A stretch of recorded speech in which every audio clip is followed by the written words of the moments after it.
Okay, girl, I am so excited today to talk about your new book, Welcome Home. And it's so fun to think about by the time people listen to this, it will have been out in the world for a minute or two because it comes out in September. So I'd love for you to start out by just telling listeners a little bit about your heart for the book and what they can expect. Well, thanks for asking about it. Thanks for having me here. What they can expect. It's so funny when you title a book because all the expectations are like, what is that? What's that title going to tell people that it's about? And this book really is truly about having a welcoming home. And the focus is thinking about celebrating the seasons and the celebrations in your home by decorating for the seasons. And then by thinking about like really what hosting is, some tips for hosting for people that are maybe not hosting as much as they want, or hosting a lot and getting tired, or want to find a different way to host. So it's kind of a two-parter, but I've written a couple other books. One's all about like imperfections and accepting that in your home, which I think is such a great place to start. The next one's really about like decorating, like, where should I put the sofa and what size rug should I get? But this one is the one that people are like, okay, but can you just help me decorate for fall? Yes. And so I feel like this is what the people really wanted. I mean, this is the nitty gritty. This is the people. Yeah, like we're all getting ready to decorate for Christmas. Like, just help me figure that out, okay? I love it. And I'm already thinking about how overwhelmed it can feel during that time of year to just have the perfect looking living room and all the things. And so I know a lot of listeners are probably feeling that overwhelm as they're listening even now with decorating their home. So how would you encourage listeners to make their home feel seasonal without letting the decorating of it all take over their lives? Well, I love that question because I think it's like the dirty little secret of creating in our home, and something that maybe we don't want to admit, or we'll talk about like with our sister or something. But the truth is sometimes we kind of we work ourselves into a frenzy, and for some reason, especially when it comes to seasonal decorating, especially our major holiday like Christmas, a lot of us experience like some overwhelm, maybe even some shame or some guilt around that, some expectations from other people, from our immediate family, and from ourselves. And I say whenever that happens, that is our life, that is our home trying to communicate with us and get our attention. And if you are feeling overwhelmed with your seasonal decorating, I think that is a red flag for yourself to say, well, hold on a minute. Let me think about this. And I know that because that exact thing happened to me where I was like, this is so exhausting and I'm not looking forward to this. And this is hard and I'm tired and I don't like the way it looks. And now I have to start all over. And I just thought, well, this is not festive. The mom should feel festive too. And I'm not. I'm feeling like I'm lugging out bins and I'm not happy with this. And it was a little part-time job on a Saturday. And that is not how it has to be. Yeah, that's so encouraging because I think it's so easy to fall into the comparison trap and all of those things during this time of year, which totally takes us away from the reason why we celebrate anyway. And so it's helpful to hear that, one, you're not alone and that we don't have to do it all and all those things. So another thing that I love that you talk about a lot is shopping your home. And I love this. So I'd love for you to talk about what does that mean and how can listeners do this as we prepare for the holidays? Well, I have found that a lot of times when you are talking to someone and they're like, oh, I hate my family room, or, oh, I'm ready to redo my mantle for Christmas, whatever it is. The place we feel like we have to start is the furniture store or the seasonal aisle at Hobby Lobby. And that's a fine place. I love furniture stores. I love that seasonal aisle at Hobby Lobby. But that is not where we need to start. Really, the first place to start is with your intention, with paying attention to your room and how your family needs to use it and what you expect out of it. But also, once you do that and you kind of know those answers, to start in your own home and to shop your house, especially right now. I mean, I don't know what's going to be happening when this comes out, but right now, some of us can't go shopping, or shopping is difficult, or we might not have as much money as we've had in the past to go shopping. Some of us don't need more stuff. Some of us have enough stuff. And so, but we want something fresh. We want something that feels different. We want a creative spark. And so I have found, one of the reasons I found this is because I've lived in 14 different houses. So it's forced me to use stuff in different ways.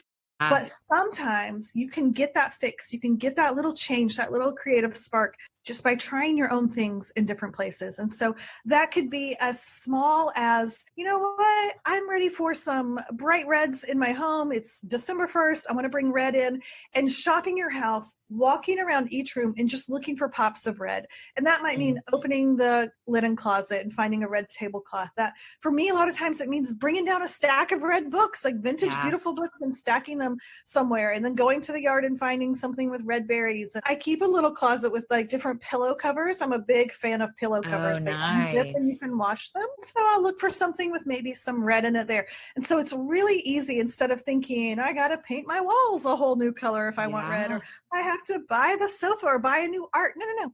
You probably already have red things. Maybe it's the pinch pot your child brought home from school, whatever it is. Just bring those in and they might do the trick. Or they might help you know, I love this color, I want more of it. Or I hate this color, I'm so glad I didn't go invest in stuff. So just, and from the small thing, it could be to the large thing. Like, let me try this dresser in another room. Let me give it a new purpose. Maybe it needs to be a sideboard in the dining room or a changing table in the nursery. Allowing your stuff to play different roles in different rooms of your house is how we create a home that really partners with us in what our family needs in whatever current situation. If you've ever taken your earrings off at the end of the day with that big sigh of relief, you need to hear about Comfy earrings. Comfy earrings are flat back, hypoallergenic earrings designed for 24/7 wear. No poking, no irritation, just beautiful, lightweight earrings that stay comfortable whether you're sleeping, traveling, working out, or running from one project to the next. They're perfect for women with sensitive ears, and they come in so many gorgeous everyday styles. Check them out at comfyearrings.com or through the link in the description. Refresh your jewelry box with earrings you'll never want to take off. Trust me, your ears will thank you. Now back to the show.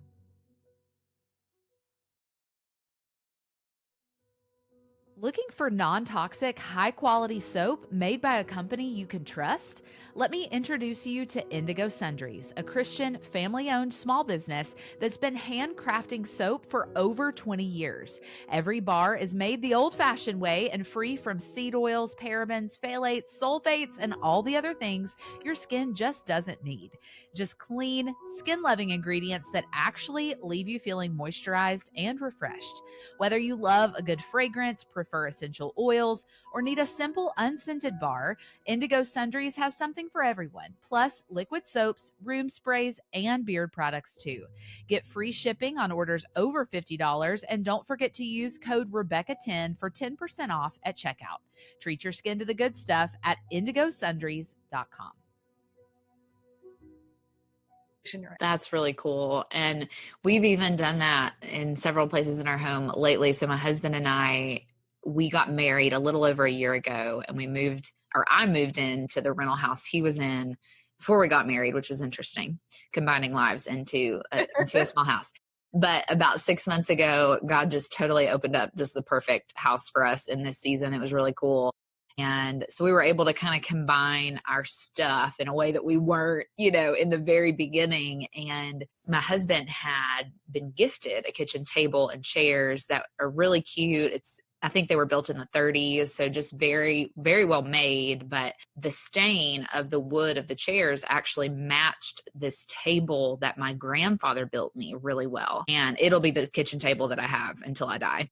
And so we actually combined those chairs with my table, and we just had a conversation last night about recovering the chairs and stripping kind of that glossy finish off of them so they kind of match the table a little better. And so it's just so fun to think of things like that you already have that maybe you can combine together or position in a new way, like you're talking about. That's so fun and can make some really fun projects when you have the time, which probably isn't now during the holidays, but those projects are so fun. So when this episode drops, we'll be kind of in the thick of fall decor, but I don't want to miss that opportunity.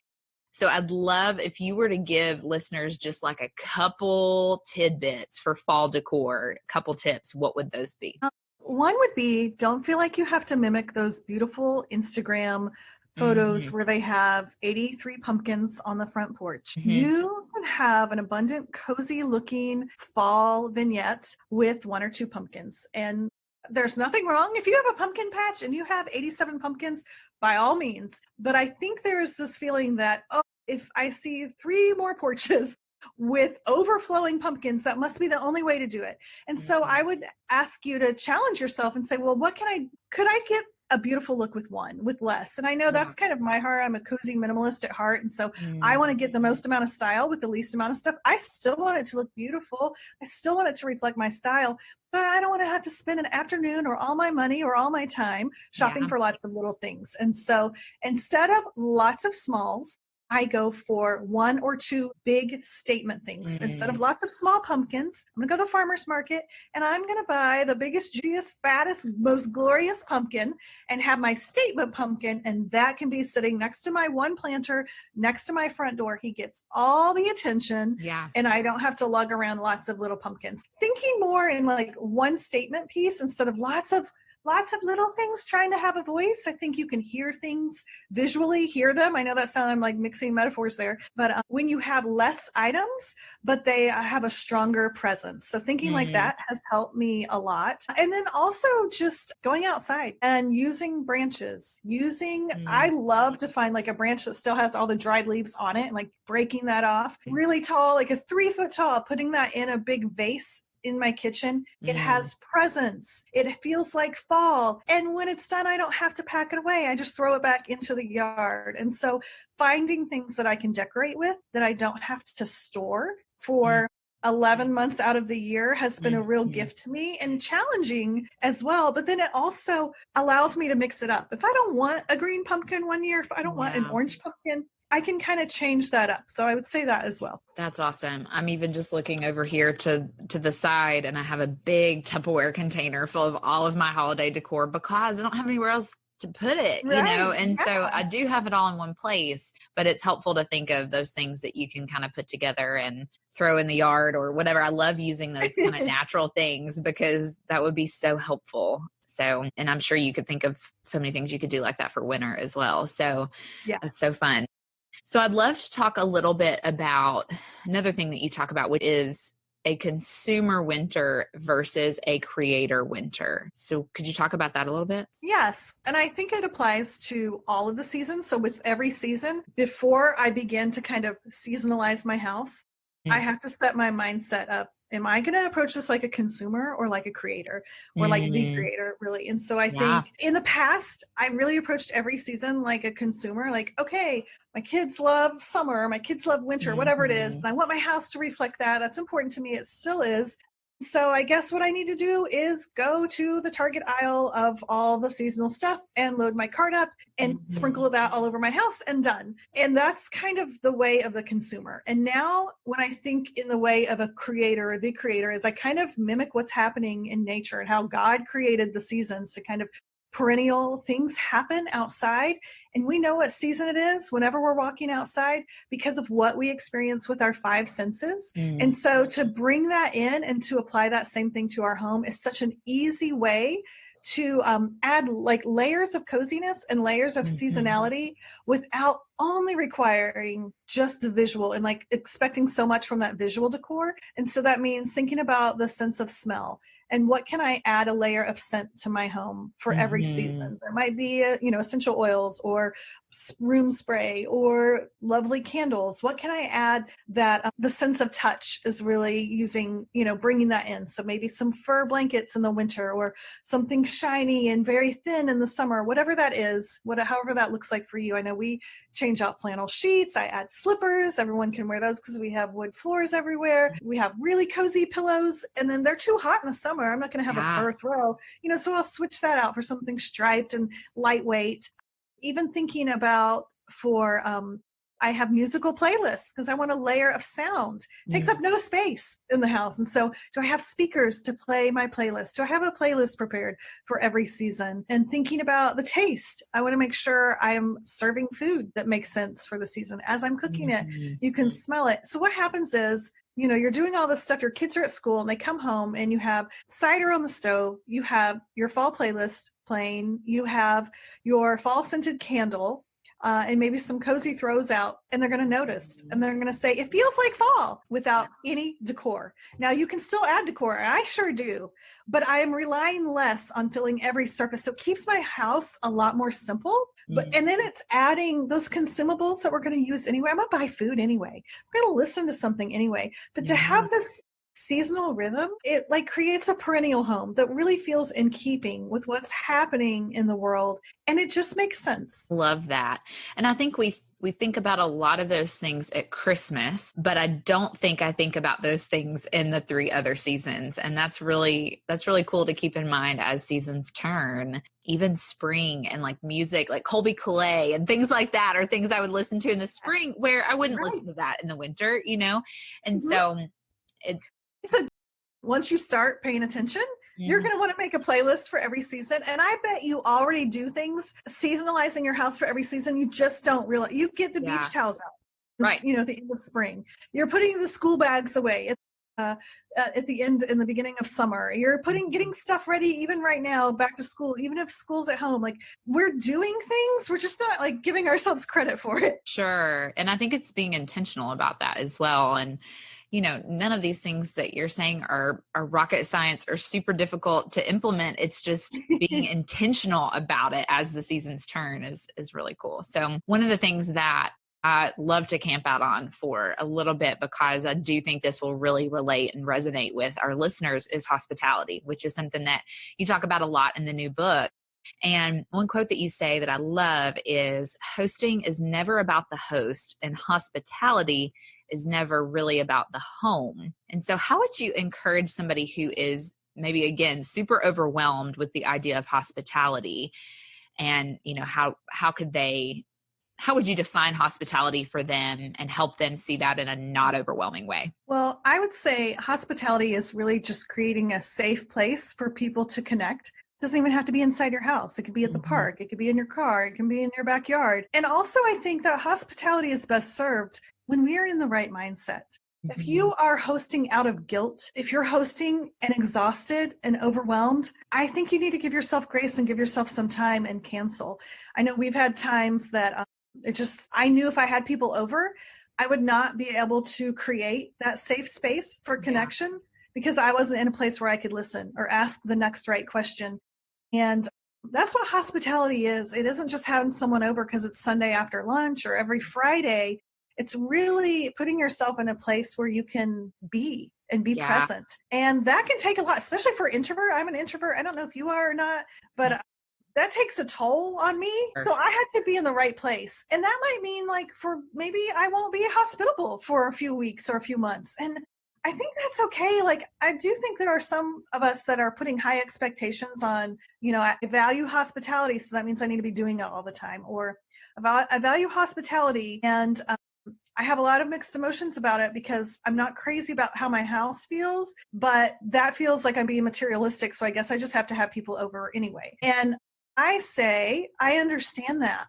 And I think there's a middle ground there. I think those of us that value hospitality, a lot of times we do value home, and we want to feel confident about how our home looks and feels and how it serves people. And most of the women I meet and I talk to are not looking to create an impressive home to show off. We want to create a beautiful, welcoming home so that we can use it the way we've always dreamed, so we can use it to serve people. And I want to say that is a wonderful goal. And if you feel like you're not there yet, I want to help you with that. Like, if you hate your sofa, you know, no matter where your heart is, if you hate your sofa and are comfortable with your house or don't have a sofa, it's really hard to host people when you're preoccupied with the fact that they have to sit on the floor or maybe they're uncomfortable. And so it's a partnership of understanding there's going to be some imperfections, and those imperfections actually are really, they're like a part of they're on our team to allow people to feel connected. But until we get there, there's no amount of like DIY and fun little tricks and pretty sofas that will fix that. Like, first, you got to be okay with like true hospitality, true connection, and understanding the role that imperfection plays. No one wants to go to a house that's perfect. No one wants a friend that pretends to be perfect. We all know that surface level, but when it comes to applying that, it gets hard. But like, when we really begin to believe that, and that might start with noticing the people in our life who have been extra hospitable to us, and noticing that oh, you know what? I went to their house and there were dishes on the sink. There were toys on the floor and I loved it. I've never felt more comfortable in my house, in my life, in someone else's house. Or you think about maybe when you felt uncomfortable and maybe the house was gorgeous, but there was something there that you could not open up. And then if you turn that and apply that to your own hospitality, it changes things. And so really the very first thing is to get okay with imperfect circumstances. That's so good. And it makes me think of a personal example. So I have a friend, her name is Gina. I brag about her all the time on the show. So people probably feel like they know Gina. But Gina was a mentor of mine before I got married, and she was and still is in the thick of motherhood. So she has a daughter going into, probably second grade now, one going into kindergarten, and one that's like pre-K. And so when I was living up in Tennessee and we were neighbors, they were they were like 5, 3, and 1, right? Like just some tough ages, and they were all girl. And Gina and I went to church together and became really close friends. But she was that friend that was like 3 steps ahead of me in life. And the thing I'll always remember about Gina was how at home I felt in her home. And it had absolutely nothing to do with what her house looked like. Yes. I mean, her home was filled with chaos 24/7, right? Because that's just the season that she was in. But the fact that, you know, I was single, I was in kind of this tough stage of life where I was waiting on the Lord for a spouse and was in the midst of career life and all those things. She would call and say, you know, I've got a pot of coffee on if you want to just come over and talk. I've got the girls occupied. And she just created this space to be hospitable. And believe me, it was never perfect, you know, and it was really special for me also, as somebody being mentored by her, to see that her marriage, her motherhood, all of those things were not perfect. Because I think back to what we've talked about a little bit throughout the episode, we have kind of these false narratives of marriage, of what hospitality looks like, of what motherhood looks like. And I always have valued in our friendship that she didn't feel a need to put that front on, you know, with me. And that taught me a lot. I still, you know, obviously I'm still talking about her all the time on the show now, but that friendship was so special to me because of imperfection. That's a beautiful example. Okay. So I'm excited to hear you talk about this one. What 3 people do you need to consider each time you are hosting someone? Well, obviously, we all know one of the people you need to consider is the guest who's coming over. And so I always try to think ahead about like, okay, what's going on in their lives? They recently moved. Did they have a child move out? Did their husband get a new job? Are they starting something new? Like just to kind of mentally kind of put myself in a position of thinking about them, and like just the first question I might ask. I don't have to like go stalk their Facebook page or anything, but just thinking about them a little bit and what's happening in their life. And, you know, oh, I remember so-and-so has a nut allergy, so I'm not going to put those pecans on the salad. Just little things like that. So I'm thinking about them. The next person, obviously, that we think about is ourselves, that we talked about earlier. Like, okay, I'm an introvert. So that means if I do something every night, Monday through Thursday after work, and then I think I'm going to be in a place to host on Friday, that is going to be a horrible, horrible time for everyone.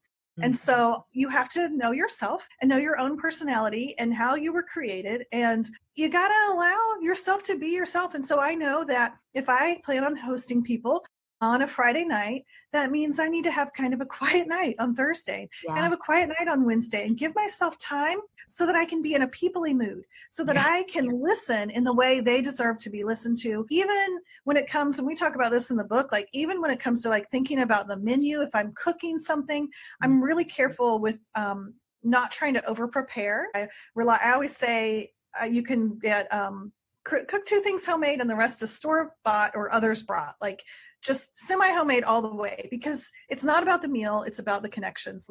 Whatever it is that can be easy. So I am not with my 6 arms stirring and flipping and checking and, you know, and my people are over sitting in the other room and I'm in the kitchen doing everything. No, I want to be ready for them. It's about them. So those are the 2 people. The next person is the people I used to forget about. So the other people in your home. And to kind of mentally prepare them. We all have family members that have different personalities and different expectations. We have kids that have had a hard week at school. Some are on a different emotional level. Some are missing people and want to see everyone at the house all the time. Some really need some alone time. And so to set that expectation, and for me, that would be talking to my kids. And my husband usually was pretty much aware. He was usually the one that invited people over. So we didn't really have to have a big conversation there. But a lot of times that meant, especially for my son who's the introvert, to prepare him ahead of time, like days, like, okay, just to let you know, on Friday, so-and-so's coming over, especially if they have kids. And so if you want to put your Lego things up high, you can. If you want to put them in the closet, he knows that, like, if we have someone over and they're there for all day, it's okay if he needs to go down the basement and play the piano alone for a little while. Like, the expectation, if someone's over for 2 hours, we would like for you to hang out with them. But if they're going to be spending the night with us or there all weekend, my expectation is not that they are an 8-year-old entertainer. That's not going to happen. They need their alone time too. Like, just in the same way that I was able to prepare, I need to teach my kids how to prepare for our guests as well. And so I know that I had to think about allowing, when is Gavin going to have his space? If we have people staying in his room or, whatever it is. So when the people come, we just remind, like, oh, come greet them. I'll call for you when they pull up. So I want you to come down and greet them and then ask them if they want to come in your room or whatever it is, to think about the other people in your home and their personality and how you can include and teach, but not force, and really honor who they are. Oh, that's so good. I love that. And it makes me think of an episode that we're going to have coming out in September. So this will have already came out and people can go back and listen. But Holly Girth is releasing a book this year called The Powerful Purpose of Introverts. And I am so excited about that book. We got to talk last week and man, it is going to be so good. I'm excited for just that message to go into the world. So just in thinking about, if you are an introvert or you love introverts or you're in a home with introverts, that might be a good read, especially during the holiday season, just to gain a deeper understanding of how introverts are wired. I know it was helpful for me. I am an extrovert, but I love a lot of introverts. So Holly even says in the book, she's an introvert. And she'll say, I'm not saying introvert over extrovert or anything like that. I just want to help people have a greater understanding of how to love and lead them. And so it's a helpful read. So you can go back and listen to our conversation if you haven't already. And maybe that'd be a good companion to your book during the holiday season. Okay. So this is so fun to get to talk about the holidays because it is my favorite time of year. And so while we're recording this far in advance, it's fun to talk about. So what are you most excited about as you approach the holiday season this year? Well, just because of my stage of life, we just moved our youngest son into college yesterday. So all of our kids are out of the house. So I look forward to my kids coming home and laughing together. They're so fun when they're older. Yeah. They're like the funniest people on earth to me. So it's just fun to see three brothers together, joking, fixing the cars, making fun of the cat, leaving their stinky shoes everywhere, all of those things, just togetherness. The nester is an empty nester. Yes. That's so exciting though for that new stage of life. That'll be fun when they get to come home. I remember those times when I was in college, and my mom is one of the most hospitable people that I know. And it was equally as fun for me to return home as it was, I think, for her to prepare our home and just make it a special time and a special place. So I love that. I love that. Okay. So last question that I ask everybody that comes on the show, I'm excited to see what you have to say, is what do you think is the best piece of advice that you've ever been given? That's an easy question. Kidding. There's so many things. I'll tell you right now, we're living in a fixer-upper. There's a lot of unknowns going on. My husband and I just started hosting events at our house, and right now where we are, we can't host events. So there's a lot of what are we doing? What do we do?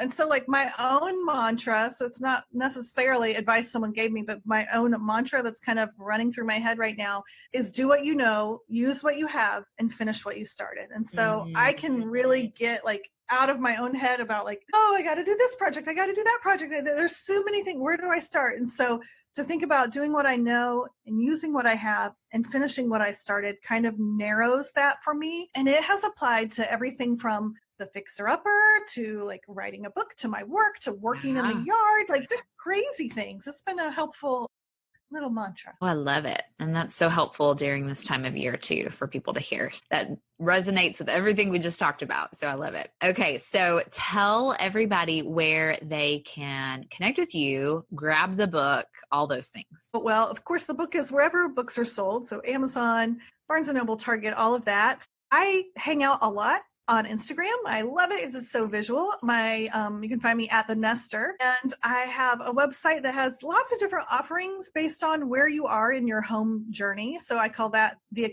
academyofhome.com. And I do classes. I have free events. We have stuff at our house once we're allowed to have stuff at our house. I have a festival. We have events for men. We have a community for people really wanting hands-on help. Like you can post photos of your room in your house and ask questions. There's so many different levels of things, and it's really fun. So I have just really come to appreciate the online community. I love the world we're living in and the ability to like share and encourage each other. I've just found that the home girls on Instagram and in the online world are so encouraging. It's such a lovely community. I love it. So fun. Okay. Well, this has been the most fun conversation. I can't wait for people to listen. So thanks for being my guest today. Thank you for having me. It was fun.